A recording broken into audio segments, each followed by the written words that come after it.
Saudi আরবে আমরা যে সকল প্রবাসীরা ড্রাইভিং করি আমরা জানি সৌদি আরবের সরকার নতুন করে বেশ কিছু আইন প্রণয়ন করেছে। এই আইনে ট্রাফিকের বিষয়ে খুব গুরুত্ব আরোপ করা হয়েছে। যারা ট্রাফিক আইন মানেন না বা একেবারেই যাচ্ছেতাইভাবে গাড়ি চালান তারা সৌদি আরব থেকে বিতাড়িত হওয়ার জন্য তৈরি হয়ে যান, অথবা আপনি জরিমানা দিতে দিতে ফকির হয়ে যাবেন। সৌদি ট্রাফিক পুলিশ এমন কিছু আইন বাস্তবায়ন করেছে যে আইনগুলো না মেনে চললে আপনার পকেট থেকে বড় অঙ্কের জরিমানা কাটা হবে। পাশাপাশি আপনি যদি কন্টিনিউয়াসলি এই ভুলগুলো করতে থাকেন তাহলে আপনাকে জেলের ভাত খেতেই হবে।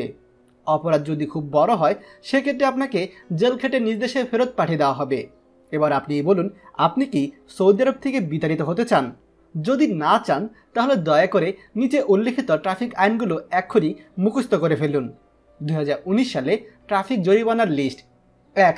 গাড়ি চালানোর সময় হাতে মোবাইল বা এ জাতীয় কোনো জিনিস ব্যবহার করলে জরিমানা 500 রিয়াল। 2.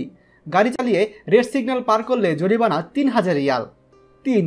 ছোট বাচ্চাদের লাইসেন্স পাওয়ার আগে গাড়ি চালালে জরিমানা 1000 রিয়াল। 4. গাড়ি ধাক্কা লাগলে 1000 বা 5000 রিয়াল জরিমানা। 5. ট্রাফিক আইন অমান্য করলে 500 রিয়াল জরিমানা দিতে হবে। সৌদি আরবের পুলিশ আপনাদেরকে সতর্ক করতে রাস্তায় রাস্তায় বিলবোর্ড টানিয়েছে যাতে আপনারা ট্রাফিক আইন অবশ্যই মেনে চলুন। দুঃখজনক হলেও সত্যি, আমাদের অনেক প্রবাসী ভাইরা এটাকে বাংলাদেশ মনে করে এবং সৌদিতে এসেও বিশৃঙ্খলভাবে গাড়ি চালায়। এছাড়া ট্রাফিক আইন তো অমান্য করেই। আরে ভাই, আপনারা কেন বুঝেন না যে এটা বাংলাদেশ না?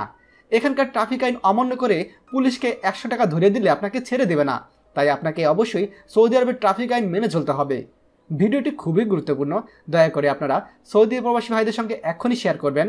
আর আপনি যদি আমাদের চ্যানেলে নতুন হন তাহলে আমাদের চ্যানেলটি অবশ্যই সাবস্ক্রাইব করবেন সৌদি আরবের সকল গুরুত্বপূর্ণ খবরাখবর সবার আগে পাওয়ার জন্য। ধন্যবাদ। বাংলাদেশের প্রথম প্রবাসী নির্ভর ভেরিফাইড ইউটিউব চ্যানেল TJN24। তাই দেরি কিসে, এখনই আমাদেরকে সাবস্ক্রাইব করুন। সাবস্ক্রাইব করতে সাবস্ক্রাইব আইকনে ক্লিক করুন এবং বেল আইকনটি চাপুন যাতে আমাদের কোনো নতুন ভিডিও আপনি মিস না করুন।